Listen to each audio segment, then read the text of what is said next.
जानते रहे और इस मुद्दे को आप लगातार देखते रहे, क्या कहना चाहिए? मुझे इसके बारे में मैं आपसे यही कहना चाहूँगा कि ये समस्या बहुत बड़ी समस्या है। आपके ध्यान में होगा कि जो भूटान बोर्ड था उसका मुख्य उद्देश्य था कि यहाँ पे लोगों को बताना, कृषि योग्य पोस्ट को जमीन देना और उनके लिए आवास से पूरी करना।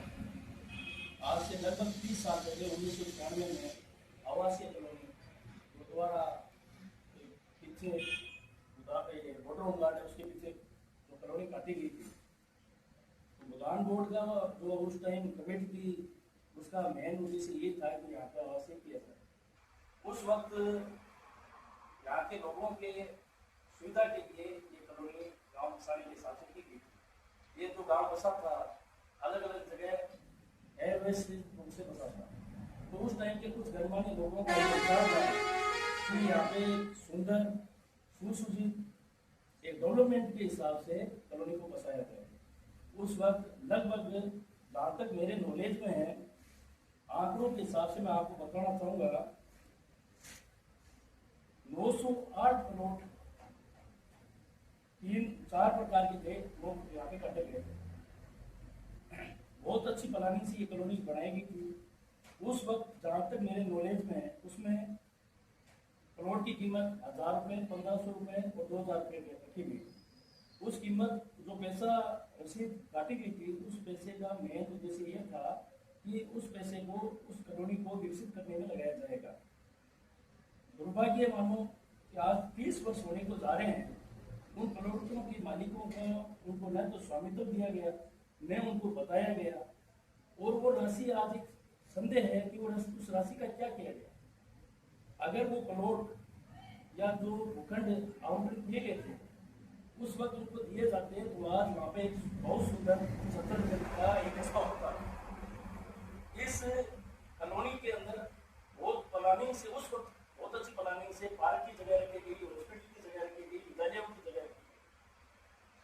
श्रीमान अटल बिहारी वाजपेयी जी के वक्त जो प्रधानमंत्री आवास योजना चली थी, अच्छी योजना थी। उस अंतर्गत जो यहाँ पर मकानों के लिए करोड़ों रुपए का बजट आज तक उस समय से लेकर आज तक जो बजट आया, अगर उस वक्त ये उनको स्वामित्व मिल गया होता तो वहाँ पे वो लोग बसते। तो गवर्नमेंट के द्वारा जो सेंट्रल गवर्नमेंट का योजना था उसका पैसा एक अच्छी जगह लगता, एक अच्छा कस्बा बसता। आज वो पैसा मतलब कि उनके पास पट्टे नहीं है, उस जगह लग गया तो वो एक तरह का सदुपयोग नहीं हो पाया। हम तो ये चाहते हैं कि छत्तीसगढ़ एक भूटान से जुड़ा हुआ संबंध है। भूटान का काम ऐसा है कि जैसे लोगों को फ्री में खेती योग्य जमीनें भी दी, तो सुंदर कस्बा बसा है। तो जो भूटान का काम है बसाना, न किसी को उजाड़ना, परंतु भूटान की जो प्लानिंग थी वो अभी तक ज़्यादातर पे नहीं उतरी। क्या आपने बहुत बड़ी बात कही कि जो पैसा यहाँ के जो खातेदारों से लिया गया, जिन्होंने यहाँ पट्टे लिए, भूटान ने जो पट्टे लिए, उनसे जो पैसा लिया वो डेवलपमेंट के लिए लिया, लेकिन वो पैसा डेवलपमेंट के लिए लग के उसको उसी स्थिति में छोड़ दिया गया। तो इसका जिम्मेवार किसे मानते हैं आप? क्योंकि जो पैसा है वो धरातल पे लगा नहीं और कॉलोनी विकसित हुई नहीं। आज भी कॉलोनी में अस्पष्ट स्थिति बनी हुई है, क्या कहेंगे आप? देखो, आपका कहना सही है। उस कॉलोनी की आज ये दुर्दशा है कि उस कॉलोनी के अंदर से कम 7-8 हाई टेंशन लाइटें निकलेगी। अब कॉलोनी कैसे बसेगी? एक दुर्भाग्य देखो, जब 30 साल पहले जिस व्यक्ति ने 2000 रुपये दिया, 1000 रुपये दिया या 1500 रुपये दिया, वो पैसा उस टाइम मायने रखता था। वो एक पैसा गरीब तबके वर्ग का था और उस पैसा का सदुपयोग नहीं हुआ। तो उस वक्त की जो कमेटी थी वो ही बता सकती है उस पैसे का क्या हुआ। आज तक एक सस्पेंस है कि क्या हुआ क्या नहीं हुआ। आपने बहुत बड़ी बात कही और बहुत सीधा आपने स्पष्ट रूप से आपने ये आपने आरोप भी लगा दिया कि इस कॉलोनी को विकसित नहीं करने के पीछे कुछ न कुछ वजह रही और जो पैसा है उसका उपयोग नहीं किया। वो पैसा गया कहाँ, ये भी एक सवालों के घेरे में है। इस चीज का भी सक्षम स्तर के जो अधिकारी हैं उनको जवाब देना चाहिए। दूसरी बात कि आप क्या अब ये सरकार से या भूटान बोर्ड से क्या मांग करते हैं, क्या कहना चाहिए आप? सरकार से दुकानदार से एक बार मैं तो मुख्य मांग यही है कि इस व्यवस्थित रूप से इसको बसाया जाए, जिनके प्लॉट है उनको उनका मालिकाना हक देकर उनको चिन्हित किया जाए और उनको वहाँ पे पानी लाइट की व्यवस्था दी जाए। और अगर 908 प्लॉट हैं, अगर उनको स्वामित्व मिलता है तो मुझे आशा है वहाँ पे बस्ती बसेगी और इतनी सुंदर बस्ती बसेगी कि सड़क की जगह सुंदर अच्छी लंबी थोड़ी सड़कें छोड़ी गई है, पार्क छोड़ा गया है, हर जगह की व्यवस्थित सारा सिस्टम है।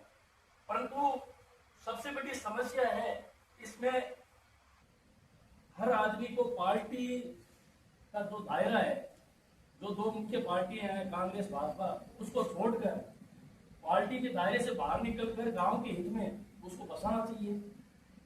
अगर एक तो आदमी अपना पट्टे शुदा में मकान बनाए तो वो एक फ्री हैंड हो जाता है, फ्री माइंड हो जाता है, उसके कोई टेंशन नहीं होती कि उसका एक स्वामित्व है। हर आदमी चाहता है कि मेरा काम साफ सुथरा हो, पर मजबूरी में उसको इधर उधर मकान बनाना पड़ता है, ये एक दुर्भाग्य है। दूसरी बात ये कहना चाहूँगा कि हमेशा ये चर्चा चलती है कि वो कब्जा है, वो अतिक्रमण है। तो कब्जा अतिक्रमण तो है जो यहाँ की आम जनता है, कोई बाहर का तो कोई है नहीं। जब बीकानेर जैसी सिटी में, जयपुर जैसी सिटी में जो कच्ची बस्तियां बसी है, उनको जब मालिकाना हक दे दिया गया है, उनको पट्टा दे दिया गया है, उसी तरह कुछ निर्धारित शुल्क करके उनको मतलब वो उसका स्वामित्व दिया जाए। उसके बदले में उनसे जो यहाँ की ग्राम पंचायत है या राज्य सरकार चाहे वो उनसे शुल्क ले ले, तो ये हमेशा के लिए ये एक सिरदर्दी मिल जाए कि मतलब कि सब कब्जादारी है। ये बहुत अच्छी बात कही आपने कि छत्तीसगढ़ जो बनावट है, बसावट है, जो आबादी क्षेत्र है, जो लोग बस गए हैं, तो उनको किसी न किसी प्रयोजन से उनको उनकी यथास्थिति के अनुसार उनको उनका मालिकाना हक देके उनको पट्टे जारी किए जाए, ताकि उनकी जो पीढ़ी है, जो आने वाले बच्चे हैं, जो वो भी निश्फिक्र होके और अपने जीवन यापन कर सके और अपना बेखौफ होके अपनी बिल्डिंग बनाए या अपने आप को डेवलप कर सकते हैं एक जगह की। मार्केट की स्थिति को लेकर क्या कहना चाहेंगे? आज मार्केट की स्थिति ये है कि मार्केट के पास में जो दुकानें बनी हुई है, जो व्यवसायिक प्रतिष्ठान है, उनके ऊपर क्या कहना चाहेंगे आप? देखो रुबीर जी, एक विचार करने वाली बात यह है कि देखो छत्तीसगढ़ कस्बा है, इतने समय में इतना कुछ बस पाया है। हम तो ये नहीं चाहते कि दुकान का काम बसाना है, उजाड़ना नहीं है, ठीक है। अब जो जिन लोगों ने व्यवसाय के हिसाब से दुकानें बनाई है, जब बीकानेर में हो सकता है, गंगानगर में हो सकता है, जयपुर में हो सकता है, उनको जो कच्ची बस्तियां थी वहाँ पे दुकानें भी बनी है, मकान भी बने हैं, ऐसा काम बीकानेर में भी तो है। जब उनको पट्टे दिए जा सकते हैं तो छत्तीसगढ़ में क्यों नहीं दिए जा सकते? हाँ, उनका व्यवसायी जो दुकानें हैं उनका निर्धारित शुल्क लोग ग्राम पंचायत मिलकर उसका निर्धारित शुल्क कर दे और वो उनसे आवेदन ले लिया जाए।